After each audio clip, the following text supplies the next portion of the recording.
നമ്മൾ ഒരിക്കൽ കൂടി മുംബൈയിലേക്ക് പോകുന്നു. കോൺഗ്രസിന്റെ നേതൃത്വത്തിൽ ഇന്ത്യ മുന്നണിയുടെ ശക്തി പ്രകടന റാലിക്ക് അല്പസമയത്തിനകം മുംബൈയിൽ തുടക്കമാകും. വൈകിട്ട് 5 മണിയോടെ ശിവാജി പാർക്കിലാണ് പരിപാടി. പ്രധാനപ്പെട്ട നേതാക്കളെല്ലാം പങ്കെടുക്കുന്ന മെഗാ റാലിയിൽ ഇടതു പാർട്ടികളില്ല. ക്ഷണം ലഭിച്ചെങ്കിലും CPIയും പങ്കെടുക്കില്ല. ശ്രീനാഥ് ചന്ദ്രൻ വിവരങ്ങളുമായി. ശ്രീനാഥ്, റാലി കൃത്യം 5 മണിക്ക് തന്നെ ആരംഭിക്കുമോ? പ്രധാനപ്പെട്ട നേതാക്കൾ എല്ലാവരും പങ്കെടുക്കാൻ എത്തിയിട്ടുണ്ടോ? പ്രതിപക്ഷ സംസ്ഥാനങ്ങളിലെ മുഖ്യമന്ത്രിമാർ ഉൾപ്പെടെയുള്ളവർ.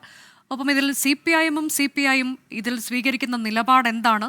കേരളത്തിൽ KC വേണുഗോപാലിൻ്റെയും രാഹുൽ ഗാന്ധിയുടെയും സ്ഥാനാർത്ഥിത്വം അവരെ അലോസരപ്പെടുത്തുന്നുണ്ട്. അതിനാൽ ഈ പരിപാടിയിൽ നിന്ന് മാറി നിൽക്കുന്നു എന്നതാണോ നിലവിൽ അറിയാൻ കഴിയുന്നത്? അനുജ, ഏതായാലും പരിപാടി നേരത്തെ 5 മണിക്കാണ് നിശ്ചയിച്ചെങ്കിലും ഇപ്പോൾ 5 മണി കഴിയുമെന്നതാണ് നമുക്ക് ഇവിടത്തെ ഉള്ള ഒരു അവസ്ഥ നോക്കുമ്പോൾ മനസ്സിലാവുന്നത്. നേതാക്കളാരും തന്നെ വേദിയിലേക്ക് എത്തിയിട്ടില്ല. മാത്രമല്ല ഈ സദസ്സിലൊക്കെ തന്നെ പാർട്ടി പ്രവർത്തകർ എത്തുന്നതേയുള്ളൂ. ഏതാണ്ട് 2000-3000 പേരെയൊക്കെ ഉൾക്കൊള്ളാൻ കഴിയുന്ന തരത്തിൽ വലിയൊരു മൈതാനമാണ്. അവിടെ ആളുകൾ, പാർട്ടി പ്രവർത്തകരൊക്കെ ഈ സമയം വന്നുകൊണ്ടിരിക്കുകയാണ്. 5 മണി എന്നുള്ളത് ഒരുപക്ഷെ 6 മണിയോടെ അല്ലെങ്കിൽ 6:30യോടെ പരിപാടി തുടങ്ങാനുള്ള സാധ്യതയാണ് ഇപ്പോൾ കാണുന്നത്. ഏതായാലും പ്രധാനപ്പെട്ട നേതാക്കൾ, ഇന്ത്യ മുന്നണിയിലെ നേതാക്കൾ എല്ലാവരും തന്നെ എത്തുമെന്ന് കോൺഗ്രസ് അവകാശപ്പെടുമ്പോഴും ഇടതു പാർട്ടികൾ അതിൽ നിന്ന് വിട്ടു നിൽക്കുന്നുണ്ട് എന്നത് ശ്രദ്ധേയമാണ്. നേരത്തെ ഭാരത് ജോഡോ യാത്രയുടെ ആദ്യ പതിപ്പ് കശ്മീരിൽ അവസാനിച്ചപ്പോൾ അന്ന് CPIയുടെ സാന്നിധ്യം അവിടെ ഉണ്ടായിരുന്നു. പക്ഷേ ഇത്തവണ അതും ഉണ്ടാകില്ല എന്നതാണ് മനസ്സിലാക്കുന്നത്. കേരളത്തിലടക്കം സാധ്യതകൾ, സാഹചര്യമൊക്കെ വിലയിരുത്തിയാണ് ഇത്തരത്തിലൊക്കെ ഒരു തീരുമാനം. കാരണങ്ങൾ മറ്റു പലതും അറിയിച്ചിട്ടുണ്ടെങ്കിലും, തെരഞ്ഞെടുപ്പ് ഒരുക്കങ്ങളുമായി ബന്ധപ്പെട്ട തിരക്കുകളൊക്കെ അറിയിച്ചിട്ടുണ്ടെങ്കിലും അതിനൊക്കെ അപ്പുറത്തേക്ക് ഇങ്ങനെ ഒരു തീരുമാനത്തിലേക്ക് ഈ സാഹചര്യത്തിൽ പോകാനുള്ള കാരണം അതാണ് എന്നതാണ് നമ്മൾ മനസ്സിലാക്കുന്നത്. അതുകൊണ്ട് ഇടതു പാർട്ടികൾ വിട്ടു നിൽക്കുന്നുണ്ട്. ഇതുമായി ബന്ധപ്പെട്ട് ഇനിയിപ്പോൾ ഒരുപക്ഷെ കോൺഗ്രസ് നേതാക്കളുടെ കൂടുതലായുള്ള പ്രതികരണങ്ങൾ വന്നേക്കാം.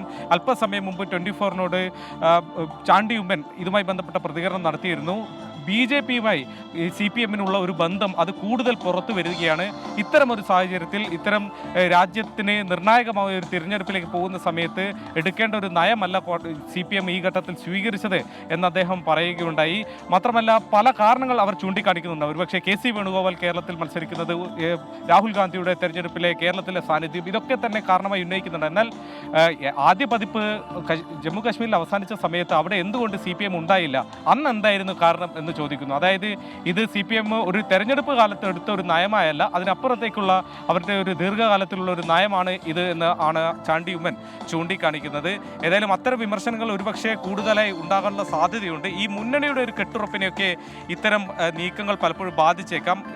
നേരത്തെ ഇന്ത്യ മുന്നണിയുടെ ആദ്യ യോഗം മുംബൈയിൽ, രണ്ടാമത്തെ യോഗം മുംബൈയിൽ വെച്ച് നടന്നിരുന്നു. അപ്പോൾ അന്നുണ്ടായിരുന്ന നേതാക്കൾ എല്ലാവരും തന്നെ ഇന്ന് ഉണ്ടാവാനുള്ള ഒരു സാധ്യതയുള്ളൂ. കാരണം നിതീഷ് കുമാർ വിട്ടുപോകുന്നു, മമതാ ബാനർജി ഇടഞ്ഞു നിൽക്കുന്നു. ഈ ഒരു സാഹചര്യത്തിൽ പരമാവധി പേരെ എത്തിക്കുക എന്നതാവും കോൺഗ്രസിന്റെ ലക്ഷ്യം. അങ്ങനെ പരമാവധി പേരെ എത്തിച്ചു കഴിഞ്ഞാൽ തെരഞ്ഞെടുപ്പിന് മുന്നോടിയായി മുന്നണിയുടെ ഒരു ഐക്യം, ശേഷിക്കുന്ന പാർട്ടികൾക്കിടയിലുള്ള ഒരു ഐക്യം അത് തെളിയിക്കാൻ അതുകൊണ്ട് സാധിക്കും എന്നതാണ് പ്രതീക്ഷിക്കുന്നത്. MK സ്റ്റാലിൻ അടക്കമുള്ള നേതാക്കളൊക്കെ തന്നെ ഇതിനോടകം തന്നെ എത്തിയിട്ടുണ്ട്. ഏതായാലും 6 മണിയോടെ ഈ മഹാറാലി ഇവിടെ ആരംഭിക്കുമെന്നതാണ് നമ്മൾ പ്രതീക്ഷിക്കുന്നത്.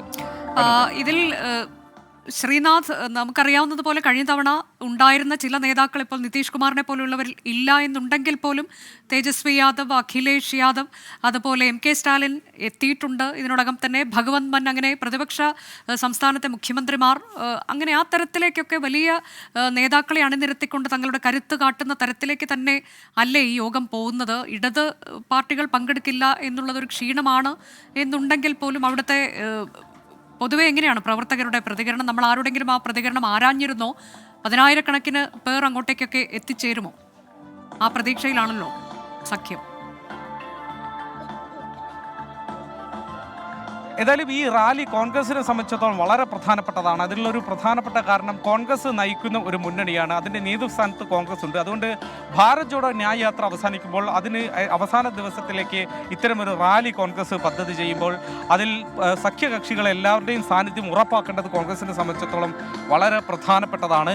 അതിലൊരു കക്ഷിയാണ് ഇപ്പോൾ CPMഉം CPIയും ഈ പരിപാടിയിൽ നിന്ന് വിട്ടു നിൽക്കുമ്പോൾ അതൊരു ക്ഷീണമാകുമെങ്കിലും അതൊരു ഒരുപക്ഷെ കേരളത്തിലോ ഒക്കെ മാത്രം ഒതുങ്ങി നിൽക്കുന്ന തരത്തിൽ ഒരു സഖ്യമാണ് നിലവിലെ സാഹചര്യത്തിൽ. അതിനപ്പുറത്തേക്ക് UPയിൽ നിന്ന് അഖിലേഷ് യാദവ്, ബീഹാറിൽ നിന്ന് തേജസ്വി യാദവ്, RJD നേതാവ്, അങ്ങനെ പ്രമുഖരായ നേതാക്കളെയൊക്കെ തന്നെ ഒരുപാട് MLAമാരുള്ള വലിയ സംസ്ഥാനങ്ങളിൽ നിന്നുള്ള പ്രധാനപ്പെട്ട നേതാക്കളെയൊക്കെ തന്നെ ഒപ്പം നിർത്താൻ കഴിയുകയും അതിൽ കോൺഗ്രസിൻ്റെ ഒരു നേതൃത്വം അവിടെ ഉറപ്പിക്കുകയും ചെയ്യേണ്ടത് കോൺഗ്രസിൻ്റെ ബാധ്യതയാണ്. അവർക്ക് അത് പ്രധാനവുമാണ്. അതുകൊണ്ട് ഈ പരിപാടി വലിയ തോതിൽ വിജയിപ്പിക്കേണ്ടത് കോൺഗ്രസ് സംബന്ധിച്ചിടത്തോളം നിർണായകവുമാണ്. ഭാരത് ജോഡോ ന്യായ് യാത്ര, അതിനു മുമ്പ് നടന്ന ഭാരത് ജോഡോ യാത്ര, ഇതിൻ്റെയൊക്കെ തന്നെ ആകെ ഒരു ഔട്ട്കം എത്രത്തോളം ആളുകൾക്കിടയിലേക്ക് അത് ഇറങ്ങി ചെല്ലാൻ കഴിഞ്ഞു എന്നത് തെളിയിക്കും വിധം ഒരു ആൾ പങ്കാളിത്തവും ജനപങ്കാളിത്തവും ഇതിൽ ഉറപ്പാക്കേണ്ടതുണ്ട്. നിലവിലെ സാഹചര്യത്തിൽ ഇപ്പോൾ 5 മണി ആയിരുന്നു നേരത്തെ പറഞ്ഞിരുന്നു, ഇപ്പോൾ 4:30 സമയമാകുന്നു. ഇപ്പോൾ നമുക്ക് കാണാം ഈ സദസ്സിലേക്ക് പോയി കഴിഞ്ഞാൽ ഇപ്പോഴും ഒരുപാട് കസേരകളൊക്കെ ഒഴിഞ്ഞു നിൽക്കുകയാണ്. അതുകൊണ്ട് ഇങ്ങോട്ട് ഒരു പക്ഷേ ഈ പരിപാടി നടക്കാൻ ഇനി 6:30 7 മണി വരെയൊക്കെ പോയാലും സംശയിക്കേണ്ടതില്ല. വേദിയിലും നേതാക്കളൊക്കെ എത്തി തുടങ്ങുന്നതേ ഉള്ളൂ. പ്രധാനപ്പെട്ട ഒരു നേതാവിനെയും എനിക്കിപ്പോൾ വേദിയിൽ കാണാൻ വേണ്ടി കഴിയുന്നുമില്ല. അതുകൊണ്ട് പരിപാടി ഒരു അല്പം വൈകിയെങ്കിൽ പോലും രാത്രി നേരത്തെ നിശ്ചയിച്ച 9 മണിയോടെ പരിപാടി അവസാനിക്കുമെന്നായിരുന്നു. ഒരു 10 മണിയോടെ അവസാനിച്ചാൽ പോലും പ്രധാനപ്പെട്ട നേതാക്കളെയൊക്കെ അതിൽ ഉറപ്പിക്കുകയും തെരഞ്ഞെടുപ്പിൽ ഐക്യത്തോടെ മുന്നേറും എന്നുള്ളൊരു പ്രഖ്യാപനം, ഒരു പ്രതിജ്ഞ എല്ലാവരും ചേർന്ന് എടുക്കുന്ന തരത്തിൽ അത്തരത്തിലുള്ള നടപടികളും പ്രസംഗങ്ങളും വാദങ്ങളും ഒക്കെ തന്നെയാണ് ഈ വേദിയിൽ നിന്ന് സദസ്സിലിരിക്കുന്ന പാർട്ടി പ്രവർത്തകരും ഒക്കെ തന്നെ പ്രതീക്ഷിക്കുന്നത്. പാർട്ടി കൊടികളുടെ ഒരു കണക്ക് നമ്മൾ രസകരമായി ഉച്ചയ്ക്ക് നോക്കിയിരുന്നു. ആ സമയത്ത് എനിക്ക് മനസ്സിലാക്കാൻ സാധിച്ചത് ഇവിടെ കൂടുതലായി കാണുന്നത് കോൺഗ്രസിൻ്റെ ഒപ്പം തന്നെ SP-യുടെ അഖിലേഷ് യാദവിൻ്റെ SP-യുടെയും കൊടികളാണ്. ഇപ്പോൾ വൈകിട്ട് പരിപാടി തുടങ്ങാറാകുമ്പോഴേക്കും മറ്റു പാർട്ടികളുടെ കൂടി കാണുന്നുണ്ട്. അതുകൊണ്ട് അഖിലേഷിൻ്റെയും കോൺഗ്രസിൻ്റെയും ഒരു വലിയ ഒരു പങ്കാളിത്തം, അവർ തമ്മിലുള്ള ഒരു ഒരുമയൊക്കെ തന്നെ ഈ പതാകകളിൽ കാണാൻ കഴിയുന്നുണ്ട്. ഏതായാലും വേദിയിൽ പരിപാടി തുടങ്ങിക്കഴിഞ്ഞാൽ അത് എത്രത്തോളം ഉണ്ടാകും, അതിനപ്പുറത്തേക്ക് എല്ലാ പാർട്ടികളുടെയും പങ്കാളിത്തം അതിൽ ഉറപ്പിക്കാൻ കഴിയുമോ എന്നുള്ളതൊക്കെ കണ്ട് അറിഞ്ഞ് തന്നെ നമുക്ക് കാണേണ്ടി വരും. ഏതായാലും മഹാവികാസ് അഘാടി സഖ്യത്തിനുള്ളിലെ പാർട്ടികളൊക്കെ തന്നെ ഏതായാലും ഇതിൽ പങ്കെടുക്കും. ശരത് പവാർ അടക്കമുള്ള മുതിർന്ന നേതാക്കളെയൊക്കെ തന്നെ പ്രതീക്ഷിക്കുന്നുണ്ട്. അങ്ങനെ തെരഞ്ഞെടുപ്പിന് മുമ്പുള്ള ഒരു ഐക്യത്തിൻ്റെ, അതിനൊപ്പം തന്നെ കരുത്ത് തെളിയിക്കുക, ഇങ്ങനെ 2 കാര്യങ്ങളാണ് ഈ പരിപാടിയിലൂടെ കോൺഗ്രസ് ഉദ്ദേശിക്കുന്നത്. അതിൻ്റെയൊക്കെ നേതൃസ്ഥാനത്ത് കോൺഗ്രസ് എന്ന പാർട്ടി ഉണ്ട് എന്നതുകൂടി ആണ് ഈ പരിപാടിയിലൂടെ കോൺഗ്രസ് ഉദ്ദേശിക്കുന്നത്. അതെ, ശരത് പവാർ, അതുപോലെ ഉദ്ധവ് താക്കറെ തുടങ്ങിയ മുതിർന്ന നേതാക്കൾ, അഖിലേഷ് യാദവ്, തേജസ്വി യാദവ്, അതുപോലെ പ്രതിപക്ഷ സംസ്ഥാനങ്ങളിലെ മുഖ്യമന്ത്രിമാർ, ഭഗവന്ത് മാൻ, MK സ്റ്റാലിൻ ഉൾപ്പെടെയുള്ള നേതാക്കൾ, അവരെല്ലാവരെയും വേദിയിൽ അണിനിരത്തിക്കൊണ്ടുള്ള ഒരു മഹാറാലിക്ക് ഏതാണ്ട് 6 മണിയോടെ തുടക്കമാകും എന്നതാണ് ശ്രീനാഥ് ചന്ദ്രൻ മുംബൈയിൽ നിന്ന് നൽകിയ വിവരം. എന്നാൽ ഇടത് പാർട്ടികൾ ഈ പരിപാടിയിൽ പങ്കെടുക്കില്ല.